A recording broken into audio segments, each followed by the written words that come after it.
السلام عليكم ورحمة الله وبركاته. أنا سنة صبري معاكم في قناتكم نت الطبخ. النهاردة أعمل لكم وصفة جميلة قوي، الباتيه أو الكرواسون. يعني ناخدها معانا المدرسة أو نفطر بيها الصبح. معانا نحتاج دلوقتي المقادير أو نضاعفها، يعني مش شرط اللي هنعملها. كوباية دقيق، كوباية نص دقيق سوري، اللي هما يعملوا نص كيلو أهو، ومعلقتين زيت،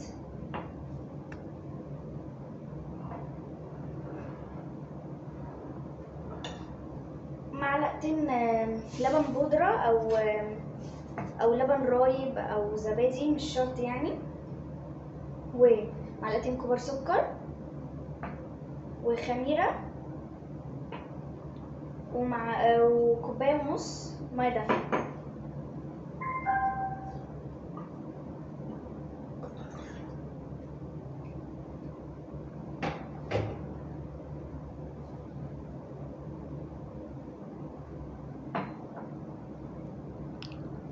دلوقتي عشان نختبر الخميرة قبل ما نعمل العجينة، نجيب خميرة وسكر ومية دافية. حطيت شوية مية دافية على الخميرة، شوية سكر، يعني معلقة سكر صغيرة، ومقلبينها.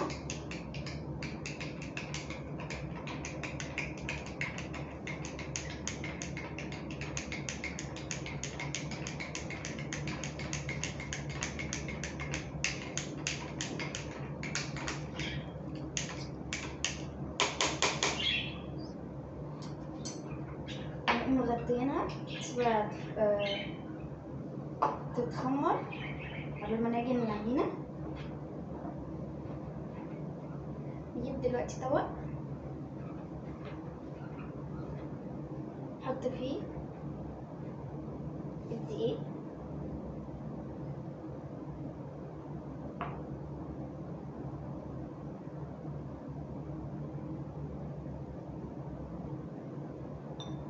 والسكر. هو المفروض يعني ان انا احط ملح، بس انا مش هحط ملح عشان اعمل العجينه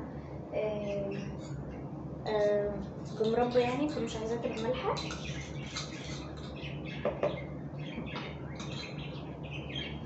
ونقلب مع بعض.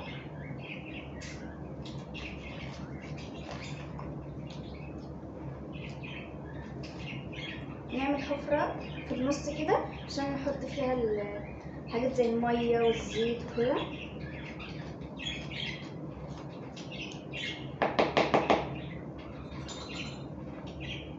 نجيب الميه كوبايه ونص،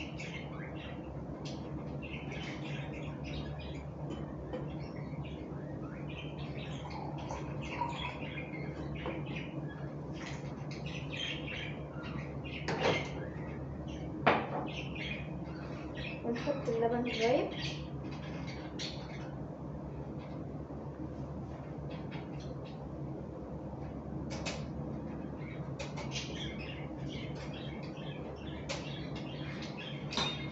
نجيب معلقه نقلب بيها.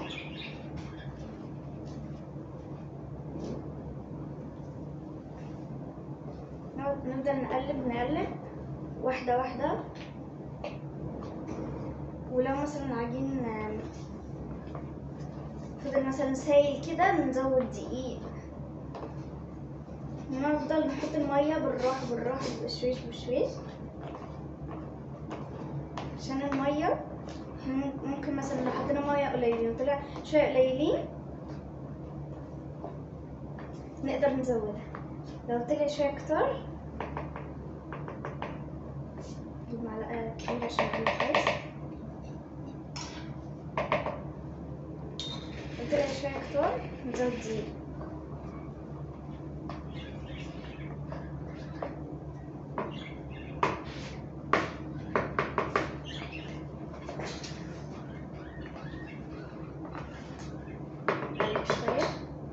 مش هنحط الزيت دلوقتي، احنا ممكن لما الخميرة تخمر نحطها، وبعدين لما نعجن العجين نقوم حاطين الزيت عليها عشان تساعد على ان العجينة تخمر.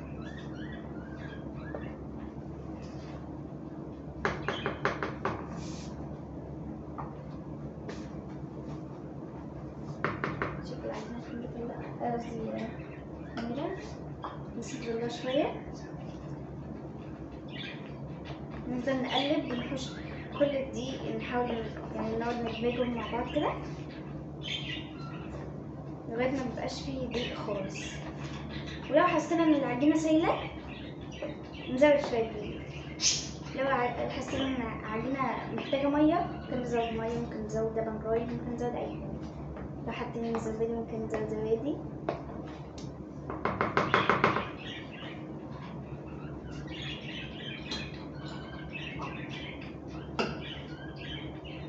انا هختار دلوقتي ده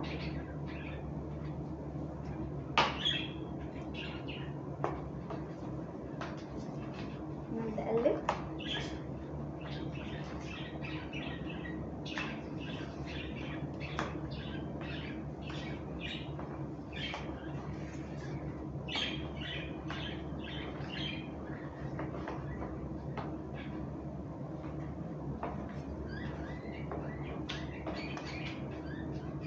نقلب لغايه ما العجينه تمسك في بعضيها.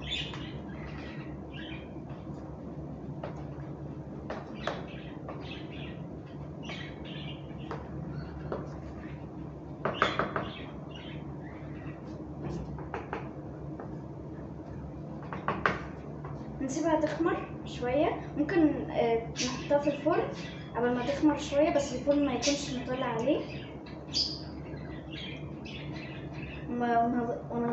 ونغطيها. يعني ممكن مثلا 15 دقايق كده نروح نبص عليها.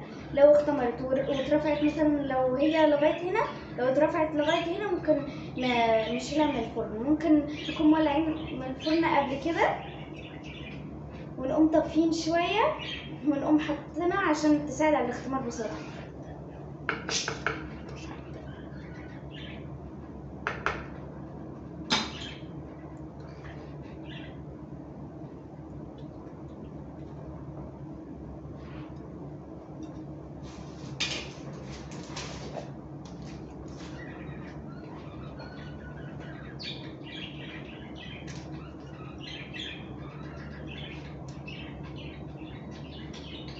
حاسه انها تختمر اهو، ونسيبها براحتها.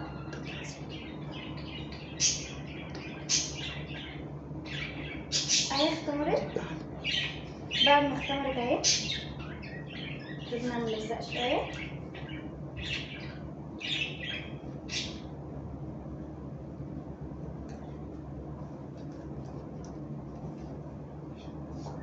نجيب الدقيق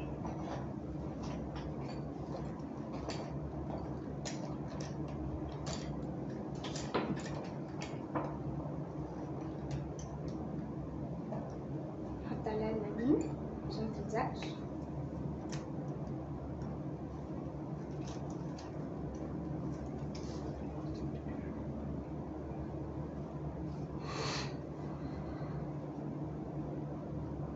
نجيب النشابة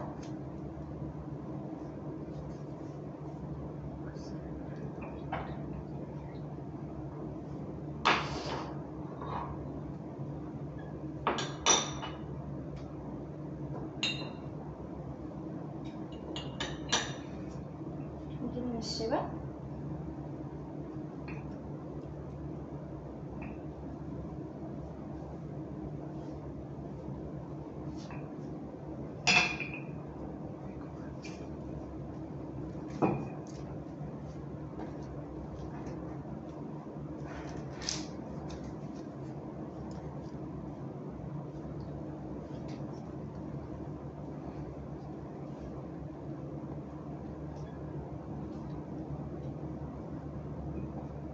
الشبع كده نفرد لغايه ما تبقى يعني رقيقه شويه، بس ما تخليهاش رقيقه قوي.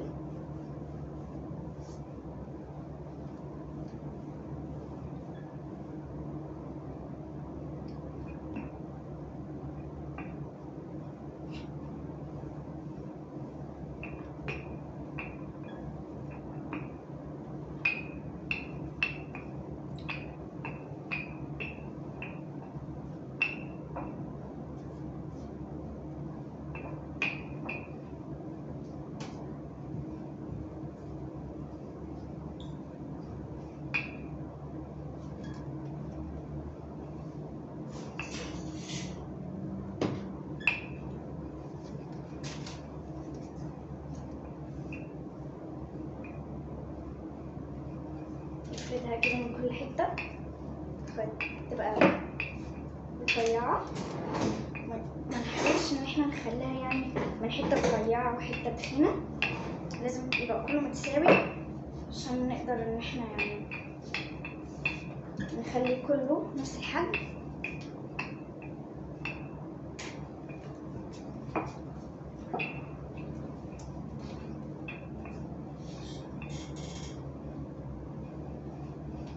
كده هنقسم كده خلصنا.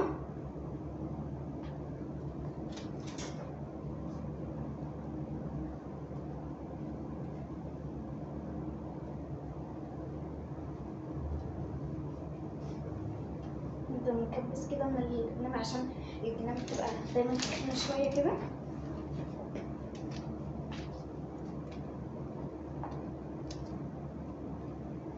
نقسمها نصين عشان نص نعمله مثلا باتيه، نص نعمله كرواسون. بصي براحتك برضو، ممكن تعمليه نص، ممكن تعمليه كله كرواسون، ممكن تعمليه كله باتيه.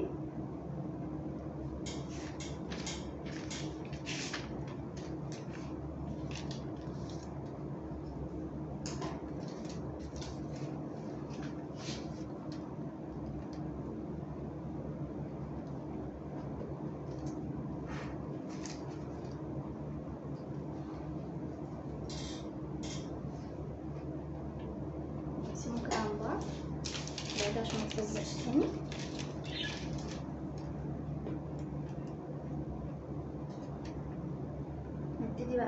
هبتدي بالكرواسون. نعمل كده، نقطعه كده يبقى يعني زي مربع كده.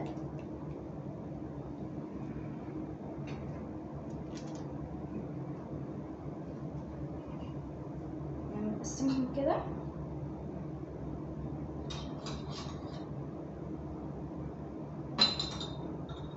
وجايبين شوية زيت كده، شوية زيت عاملينه تاني كده، ممكن زيت أو زبدة. ولو سمنة لازم تحطيها في التلاجة شوية عشان تجمد، عشان تبقى زي قوام الزبدة كده.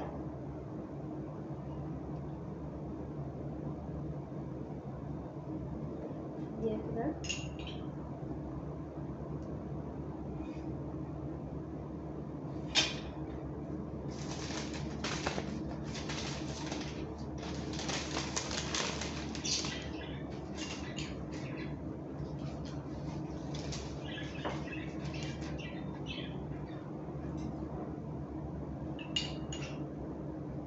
مينفعش يبقى في حتة فيها زيت كتير، حتة يبقى فيها زيت قليل.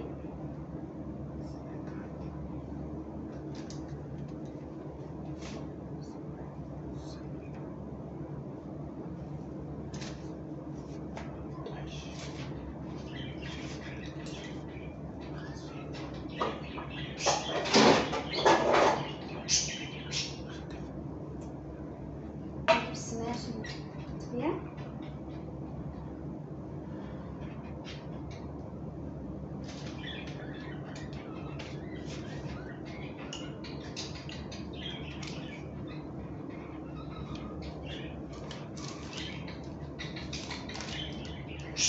كده خلصنا، نرجع بقى نقطعها.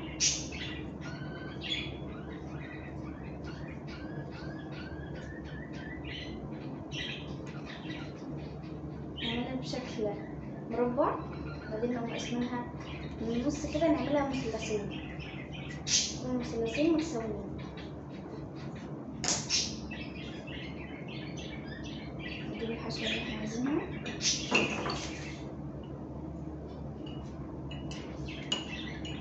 مربع. انا جبت مربع.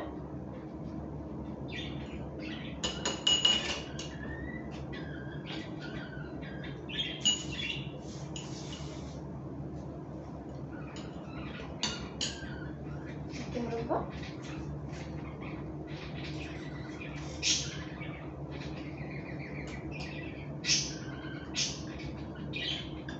نحاول ان احنا ما نكترش الحشو عشان ما يبقاش يعني ما نيجي نقفل الكرواسون او الباتيه ما يقعش من الجناب.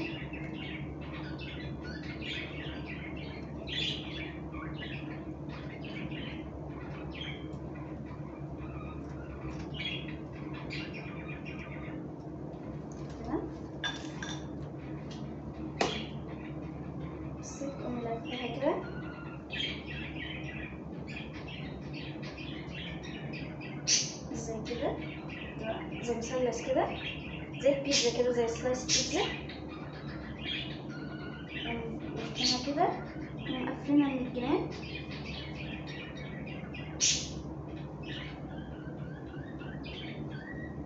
ونلفنها رول كمان، نقفلها برضو، نقفلها رول كمان، نقفلها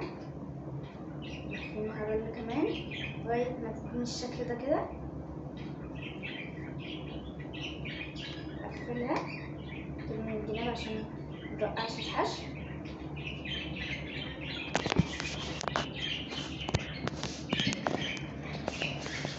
نجيب سمسم حبة زلطة، أو لو مش عايزة تحطي براحتك. رشة سمسم.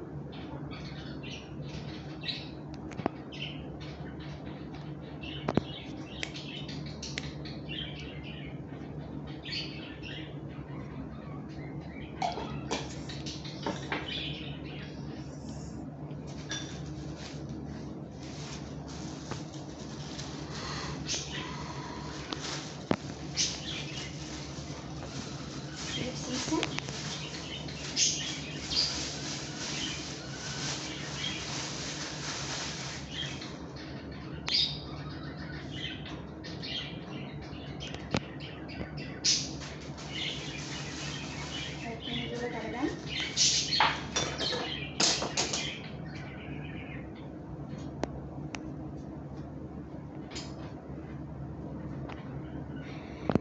ندهن الصينية دي زيت عشان نبتدي نحط فيها الكرواسون. لو صينية تيفال مينفعش نستعمل المعلقة عشان بتتخربش.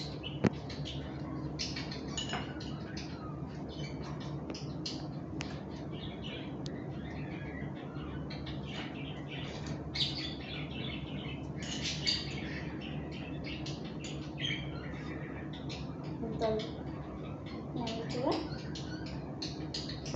نقفل من الجناب أي حتة نلاقيها مفتحة،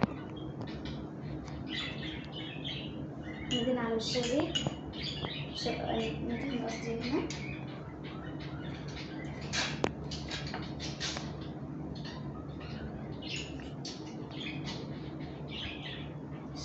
زيت عشان ما تتحرقش.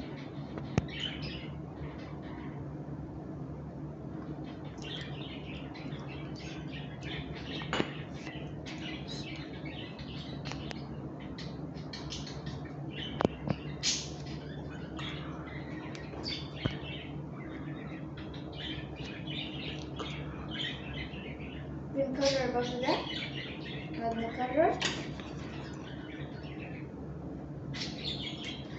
نكرر برضه، نقعد نلف رول كده.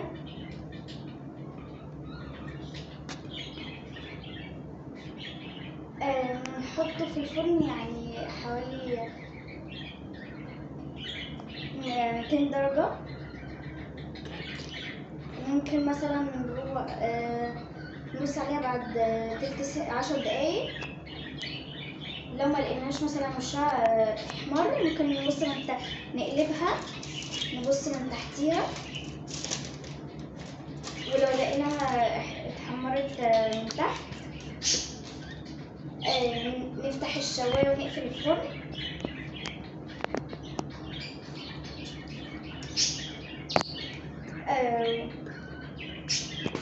واهم حاجة ان احنا يعني لما ندخل ابننا او بنتنا المطبخ نكون فاضيين المطبخ من الحاجات الخطر زي السكينة، زيت مثلا سخن كده يعني.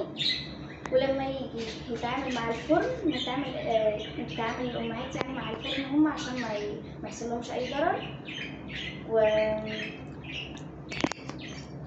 و نحطهم تبقى تحت عينينا بس ما تبقاش تحت عينينا هنا.